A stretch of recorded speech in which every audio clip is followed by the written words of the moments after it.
Slavă lui Dumnezeu stă în ascunderea lucrurilor, iar slavă împăraților stă în cercetarea lucrurilor. Proverbele 25, versetul 2.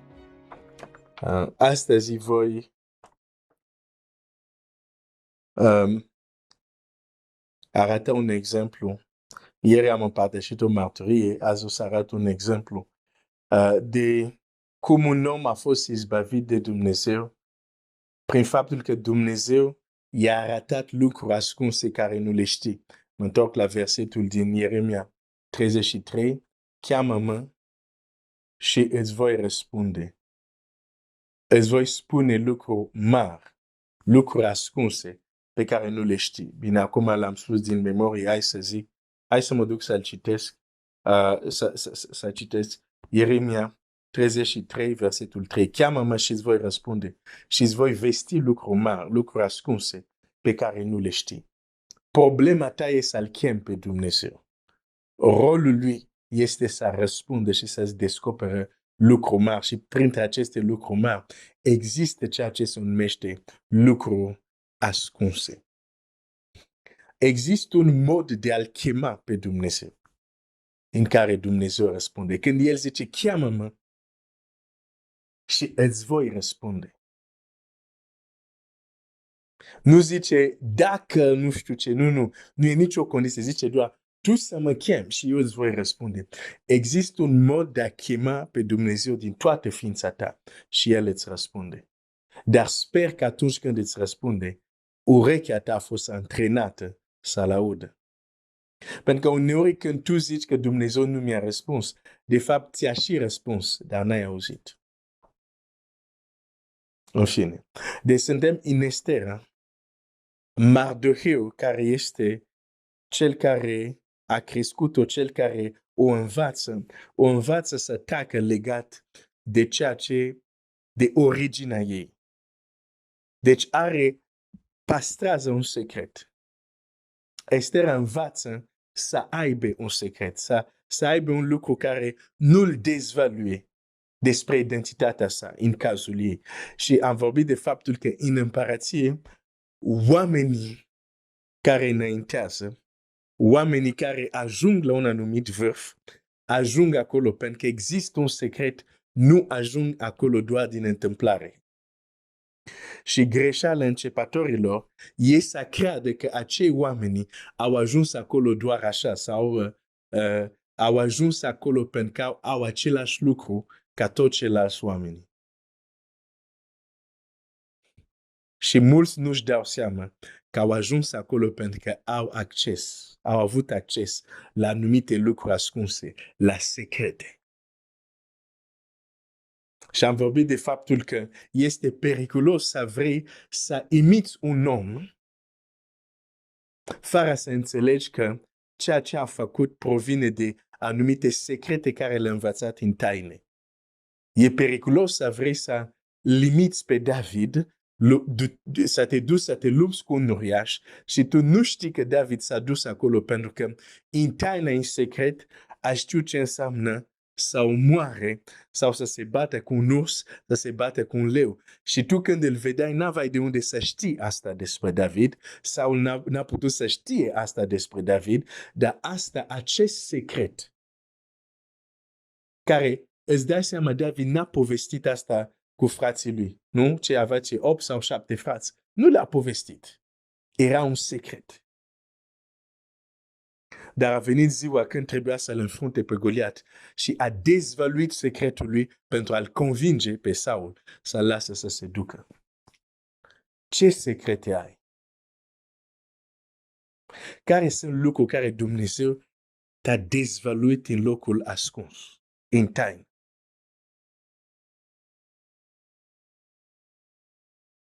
Ai relația personală cu Dumnezeu, ok? Cum Dumnezeu nu-ți dezvăluie anumite secrete? Avram avea o relație personală cu Dumnezeu, încât la un moment dat Dumnezeu zice, oare voi ascunde lui Avram ce voi face? Și Dumnezeu îi dezvăluie un secret. Uite, Avram, strigătul, Sodome și Gomora a ajuns pe la mine, am coborât să văd dacă e așa. Și Avram începe și mijlocește, dar un secret i-a fost dezvăluit.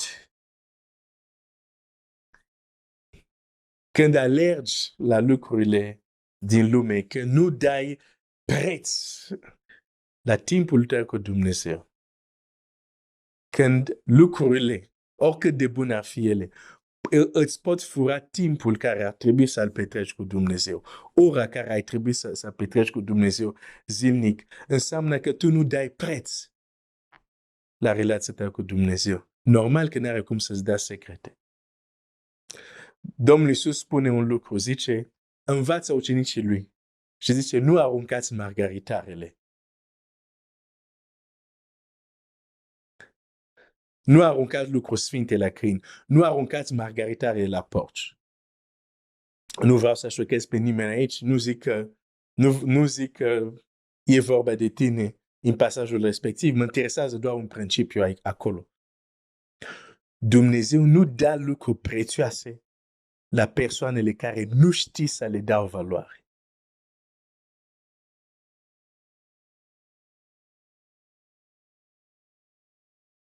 Poți să-mi zici că prețuiești relația ta cu Dumnezeu. Dar nu asta vreau să aud. Eu să mă uit cât timp îl cauți într-adevăr și stai cu el de vorbă. Asta o să-mi spun cât de mult prețuiești. Și dacă o să începi să prețuiești relația ta cu Dumnezeu, o să începi să ai acces la anumite secrete. Dumnezeu o să înceapă să-ți arate lucrurile care nu le știai, care nu le vedeai. Și unele din ele o să fie o izbăvire pentru tine.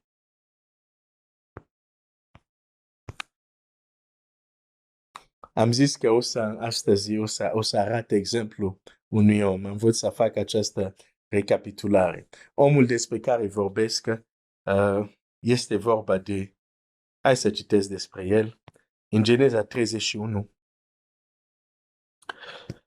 Aș vrea să te încurajez să-ți dorești să ai secrete cu Dumnezeu.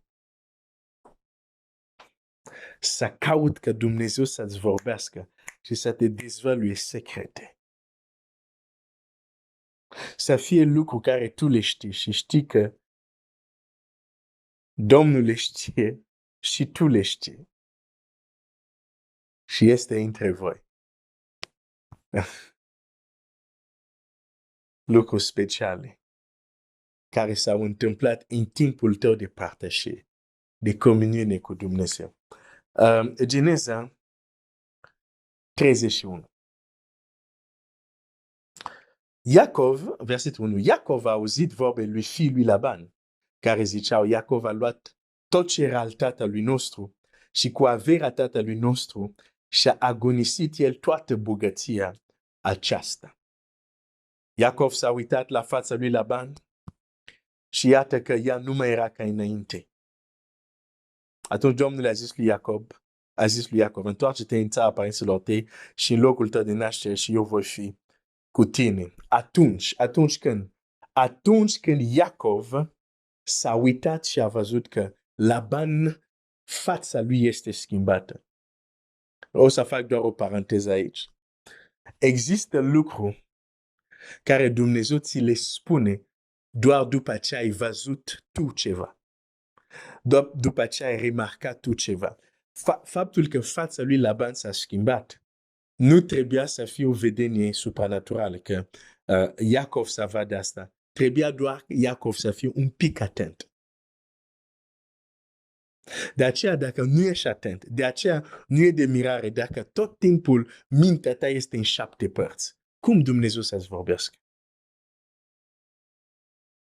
Există lucruri care trebuie să le vezi.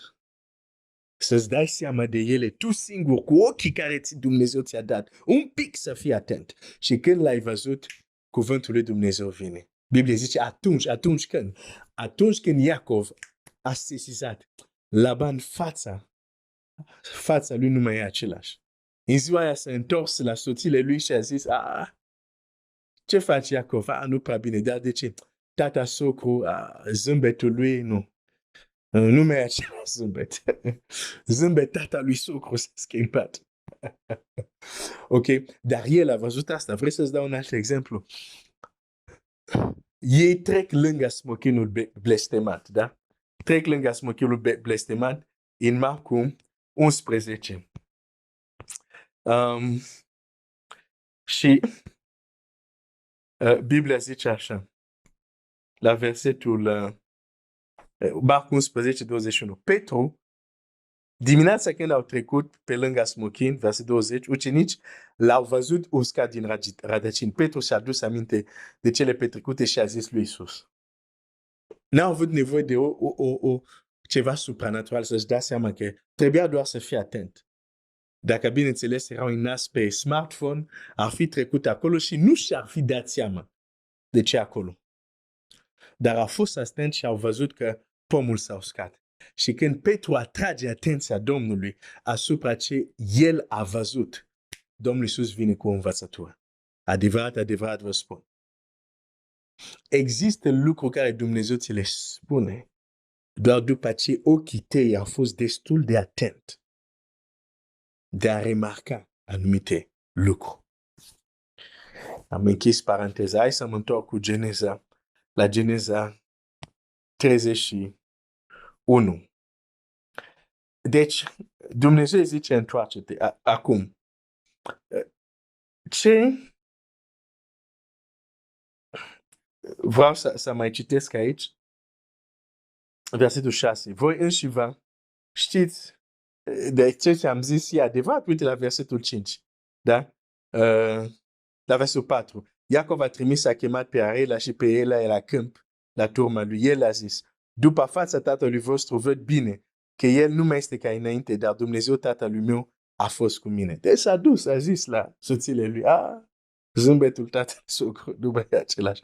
Ok, voi înșiva, versetul 6, știți că am slujit tatăl vostru cu toată puterea mea. Și tatăl vostru m-a înșelat de 10 ori, mi-a schimbat sâmbria, dar Dumnezeu nu i-a îngăduit să mă pagubească. Ci când el zicea, mie pestrit să fie sâmbria ta, toate ori le făceam mie pestrit. Și când zicea, mie balbat să fie sâmbria ta, toate ori le făceau mie baltați. Dumnezeu a luat astfel toată turma tatălui vostru și mi-a dat-o mie. Ok, mă opresc aici. Deci când te uiți la povestea lui Iacov, vezi că este asuprit. Laban vrea să facă din el sclavul lui. Schimbă salariul lui de 10 ori. Caută să-l păcălească. Și Iacov zice așa, Dumnezeu a luat turma tatălui vostru și mi-a dat mie. Iacov zice, uite, când tatăl vostru zice, ok, salariul tău vor fi, cum se zic, miei de genul acesta, toate oile făceau miei de genul acesta. Când își dădea seama el de asta, zice, nu, salariul tău va fi miei de genul acesta, adică cei care se nasc mai puțin, tocmai acei miei se nașteau. Și așa turma lui Laban a trecut la Iacov. Iacov s-a îmbogățit și a devenit foarte bogat și foarte puternic. Ok. Când tu citești asta, când tu vezi rezultatul, vârful icebergului, uite, Iacov acum s-a îmbogățit, Dumnezeu l-a binecuvântat, Dumnezeu a luat turma. Asta e doar vârful icebergului. Acum trebuie să te uiți atent, să vezi ce exact s-a întâmplat ca să fie acest transfer. Apropo, nu de mult vorbeam de transfer de poziție, de roluri. Există și transfer de bogății. Când Israel iese din Egipt, există un transfer de bogății. Oalele, ustensilele, obiecte de aur care erau în mâinile egiptenilor au trecut în mâinile copiilor lui Dumnezeu. Transfer de bogății. Ok, frate Glenn, oprește-te aici, că unii o să înceapă să creadă că încep să le vorbești de prosperitate sau de Evanghelia prosperitate. Gen de Evanghelie care spun, ok, toți o să fie miliardari și așa mai departe. Nu despre asta vorbesc de faptul că există și în Scriptura transfer de bogății. Ok, dar nu am zis că, ok, toți acum în conturile voastre bancare să fiți milionari. Nu despre asta e vorba, dar de ce spun asta? Există lucruri în Scriptură care trebuie să le vedem. Că sunt acolo, trebuie doar să fim atenți, să le vedem. În fine, deci este acest transfer de bogății. Dar trebuie să înțelegem cum. Și de multe ori există lucruri care se întâmplă în Biblie, noi ne bucurăm. Da, bogăția lui Laban s-a dus la Iacov, Dumnezeu l-a binecuvântat, Dumnezeu a făcut că atunci când Laban vrea să zică animalele astea vor fi ale tale și erau puține, toate ori le făceau numai animalele astea. Ok. Dar acum trebuie să încercăm să mergem în ape adânci. Nu să ne uităm doar la vârful icebergului, și dar să vedem care a fost mecanismul prin care turma bogăția a trecut de la un pol la altul. Și când citim atent, ne dăm seama de un lucru. Iacov, până nu a avut acces la lucruri ascunse, la niște secrete, a rămas sclav. Izbavirea lui a fost când Dumnezeu i-a descoperit un lucru ascuns, un lucru secret. Hai să citesc mai departe ce se întâmplă aici. Biblia zice așa. Versetul, ce zice? Să continuăm mâine. Da, hai să continuăm mâine. Deci, hai să continuăm mâine. Dar termin cu asta, dar o să-ți arăt că Iacov, până nu a avut acces la anumite secrete, era sclavul lui Laban. Și aș vrea să spun la cineva azi dimineața, și cu asta să închei, mâine continuăm. Ești încă sclav unor lucruri și vei continua să fii până o să ai acces la anumite secrete. Dumnezeu să te binecuvânteze.